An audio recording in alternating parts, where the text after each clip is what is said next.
In ancient Japan, there once lived a great lord. This lord was known for his temper and did not take kindly to those who displeased him.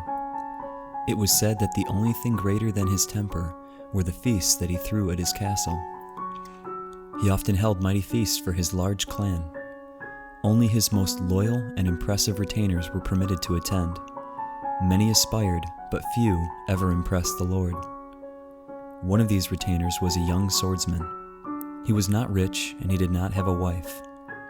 The only family that he had was his elderly mother and her cat with the green eyes. His mother wished very dearly for him to gain his lord's favor and be granted a wife and land of his own. He wished very much to impress his mother. After years of tireless service, the young swordsman received an invitation one evening. The Lord wished him to prove himself by demonstrating his skill with a blade. He would have to best each of the Lord's family members to gain the status he so desired. The swordsman readied himself. He had practiced tirelessly for this moment. One by one, he managed to best the Lord's family. He felt his strength failing, but each time, he would picture his mother and remember the light in her eyes as she described the life he would soon attain. Finally, the last clan member fell. The swordsman stood before the Lord, sweat dripping down his face. The Lord stood and stepped into the ring, raising his wooden sparring sword. The young swordsman did not know what to do. He did not wish to allow his lord to win, for he knew that his lord did not take kindly to those who flattered him. It felt like a trap with no fair escape. He began to spar with his lord, reflecting blow after blow. This felt like the final test. He made up his mind. A swift parry and a leg sweep sent his lord tumbling down. The swordsman knelt and offered his sword in submission. He saw his lord's face redden with anger. "Foolish commoner," he bellowed. "I have no room for those who forget their station, and I will not tolerate being made the fool." Before he could fall to the ground and ask mercy, the Lord drew his steel sword and ran him through. The defeated members of his clan laughed and mocked him as he lay bleeding, his vision fading.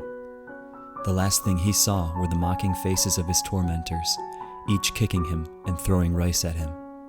The next day, his mother awoke to the sound of knocking at her door. She imagined her son returning to tell her of his triumph. She walked to the door and opened it to find a rice sack sitting in the dirt. She felt her heart sink as she opened the sack. Her son's lifeless face stared back at her, the word peasant written on his forehead. Grief-stricken, she wailed and tormented the loss of her only son. The only being able to hear her cries was the black cat she'd had for as long as she could remember.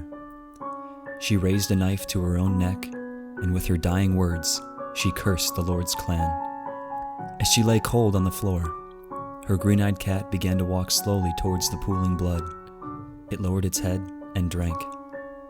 The next month, the Lord's clan arrived at the castle for yet another celebration. After a large feast, there came a knock at the castle door. The most beautiful woman that the Lord had ever seen was brought before him. Having lost his wife in childbirth the year before, he knew a woman as beautiful as this would make his rivals jealous. Perhaps she would grant him the son he so desired. He beckoned her closer and she obeyed.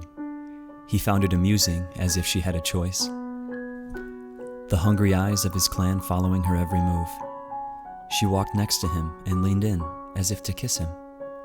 He couldn't believe his luck. Her eyes were the most unbelievable shade of green. That was when he noticed the black tail unfurl from beneath her gown. Before he could react, her head transformed into that of a massive black cat, its mouth growing wider and larger. It swallowed him whole. Those in the village said they could hear screams coming from the castle all night, but didn't think it strange given the Lord's propensity to celebrate. What they did find strange was the empty hall the next morning, the only being within it a black cat that swiftly ran out when the doors were opened. And thus, the legend of the Bakeneko was born.